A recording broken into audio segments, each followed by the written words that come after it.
हरे कृष्णा हरे हरे।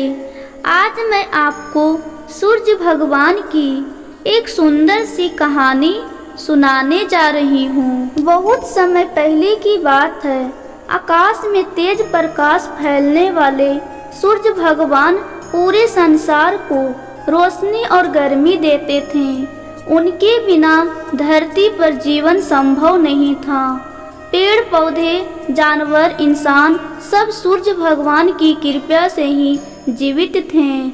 सूर्य भगवान की पत्नी का नाम था संज्ञा।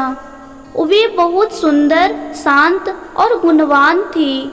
संज्ञा देवी अपने पति सूर्य भगवान से बहुत प्रेम करती थी और सूर्य भगवान भी उनका बहुत आदर करते थे। दोनों का जीवन सुख और शांति से चल रहा था। लेकिन सूर्य भगवान का तेज बहुत अधिक था। उनका शरीर सूर्य की तरह तपता रहता था। जब वे संज्ञा के पास आते तो उनकी तेज गर्मी सहन कर पाना कठिन हो जाता। धीरे धीरे संज्ञा देवी को यह ताप असहनीय लगने लगा। वे चाह कर भी अपने पति के पास ठीक से बैठ नहीं पाती थी। एक दिन संज्ञा देवी ने मन ही मन सोचा, मैं सूर्य भगवान से बहुत प्रेम करती हूँ, लेकिन मैं उनकी गर्मी सहन नहीं कर पा रही हूँ। मुझे कुछ समय के लिए यहाँ से दूर जाना चाहिए। उन्होंने अपनी छाया की एक प्रतिकृति बनाई जिसे छाया देवी कहा गया। छाया देवी देखने में बिल्कुल संज्ञा जैसी थी।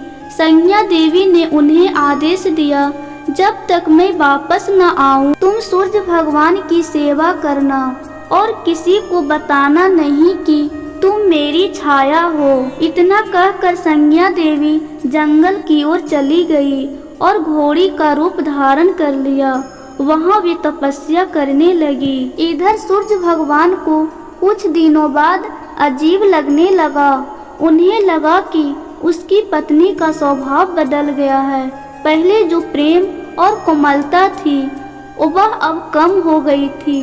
छाया देवी कई बार कठोर व्यवहार करती, यहाँ तक कि सूर्य पुत्रों को भी डांट देती। एक दिन सूर्य भगवान को संदेह हुआ।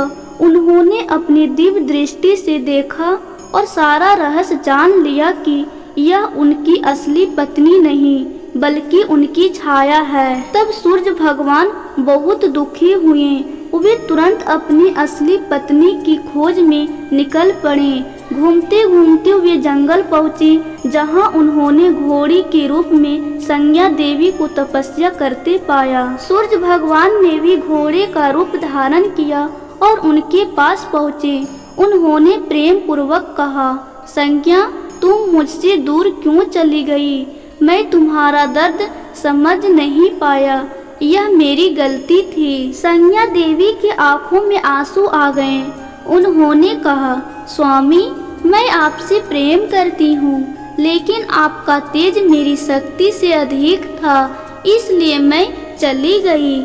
सूर्य भगवान ने अपनी तपस्या और शक्ति से अपने तेज को कुछ कम किया ताकि संज्ञा देवी उनके साथ सुख पूर्वक रह सके। इसके बाद दोनों पुनः स्वर्ग लौट आए और फिर से प्रेम पूर्वक जीवन बिताने लगे। छाया देवी भी अपनी जगह पर सम्मान के साथ स्थापित हो गई। इस कथा से हमें सीख मिलती है कि प्रेम में समझ और सहनशीलता आवश्यक है। रिश्तों में संवाद बहुत जरूरी होता है। समस्या से भागने के बजाय उसका समाधान खोजना चाहिए। सच्चा प्रेम त्याग और समझ से बनता है। इस प्रकार सूर्य भगवान और उनकी पत्नी संज्ञा देवी की यह कथा हमें सिखाती है कि चाहे कठिनाई कितनी भी हो, यदि प्रेम सच्चा हो तो हर परेशानी का समाधान संभव है। अगर मेरी वीडियो अच्छी लगी हो तो प्लीज़ इसे लाइक, सब्सक्राइब और शेयर कीजिए। अब हम मिलते हैं अगली वीडियो में।